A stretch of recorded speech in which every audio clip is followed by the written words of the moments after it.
Ljubljanski zdravstveni dom za študente danes dopoldne. Anja, vi prihajate na prvo dozo.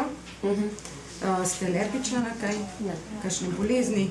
To je ena od 50 cepilnih točk, kjer so v okviru akcije Šeraj ljubezen, ne bolezen mladim do 26. leta danes ponudili brezplačno cepljenje proti okužbi s HPV. HPV namreč povzroča kar 6 vrst raka, med drugim 88% primerov raka zadnjika, polovico primerov raka penisa, skoraj vse primere raka materničnega vratu. Oboleli ne gre za promiskuitetne ljudi, kot javnost večkrat zmotno misli.